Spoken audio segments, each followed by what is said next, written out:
Hello friends, part 9 में हम आपका वेलकम करते हैं। मैं काफ़ी उलझन का शिकार हूँ और कुछ अजीब सी बेचैनी हो रही है। इरफान चेहरे पर बैठते हुए पेशानी पे हाथ रखते हुए बोला, क्या मतलब, किस बात को लेकर? आयला ने कुछ कहा क्या? रमेश ने इसके बराबर बड़ी चेयर पर बैठते हुए सवालिया अंदाज में कहा, कुछ बोलो भी, चुप क्यों हो? इरफान को खामोश देखकर रमेश ने फिर से सवाल दोहराया। आयला ने पहली बार मुझसे बहुत रूड बिहेव किया। वो अचानक से गुस्सा होने लगी, वो रूठने लगी। मैं काफ़ी हैरान हुआ था। अभी तक समझ नहीं आ रही कि वजह क्या थी। वो परेशानी के आलम में टूटे फूटे जुमलों में बोला, पूरी बात बताओ कि हुआ क्या था? रमेश ने इसकी बातों को ना समझते हुए पूछा। मैं इसके करीब किया, सब कुछ बिल्कुल नॉर्मल था। फिर जब वो अपने रूम में जाने लगी तो मैंने इसे रोका और कहा कि आज यही मेरे बेड पे मेरे पास रहो। तो वो नाराज़ हो गई। बहुत मुश्किल से बात संभाली और इसे मनाया। इसमें कोई नाराज होने वाली बात थी? वो तो ऐसे गुस्सा करने लगी जैसे मैं कोई अजनबी था। इरफान ने इसे रात वाला वाकया सुनाया। तो फिर क्या क्या अब तुम अपना फैसला बदलना चाहते हो? मैं नहीं, मैं तुम्हें अपनी परेशानी बता रहा हूँ और तुम फैसला बदलने की बात कर रहे हो। इरफान ने इसे घूरते हुए कहा, तुम्हारी बातें सुनकर मुझे लगा था कि शायद वो शादी के लिए तैयार हो जाएगी, लेकिन अब जो तुमने बताया वो सब सुनकर मुझे नहीं लगता वो ऐसा कुछ चाहती है। शायद वो तुम्हें इंटरेस्टेड ही नहीं है। तुमने कुछ ज़्यादा ही खुशफहमियाँ पाल ली थी। रमेश ने बहुत पुरसकून लहजे में कहा, क्योंकि इससे पहले से ऐसा होने का खदशा था।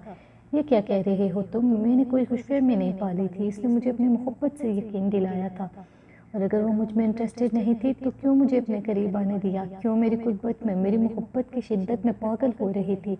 रोका क्यों नहीं? क्यों मेरे सीने से लगी थी? फिर आखिर क्यों वो हमेशा मेरी आगोश में रह के सुकून महसूस करती थी?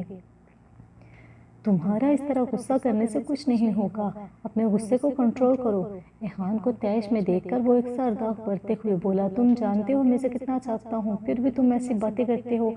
आखिर क्यों? वो चिल्लाया।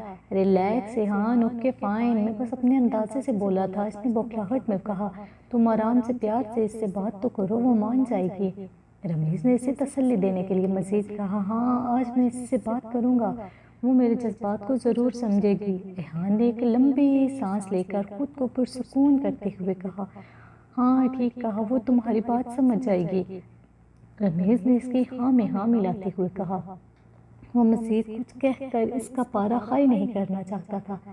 इरफान कुछ कहे बगैर रूम से निकलते ऑफिस से बाहर जा चुका था। इसे जाते देख रमेश ने अफसोस किया। इसे आने वाले वक्त का सोच कर टेंशन हो रही थी। हेलो आदि, 3 दिन से कहाँ गायब थे? किसी कॉल मैसेज का जवाब क्यों नहीं दिया? Is everything okay?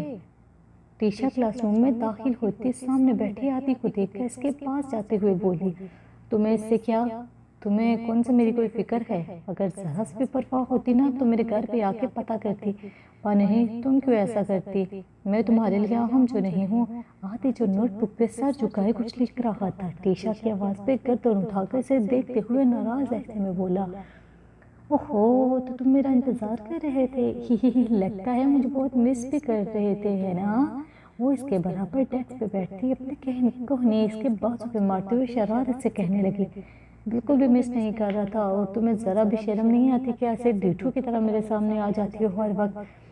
आदि नोटबुक बंद करते हुए इसके सर पे चपत लगाते हुए बोला, अगर मेरी याद नहीं आ रही थी तो फिर इतने अकड़े अकड़े क्यों लग रहे हो, और ये चेहरा इतना उतरा हुआ क्यों है?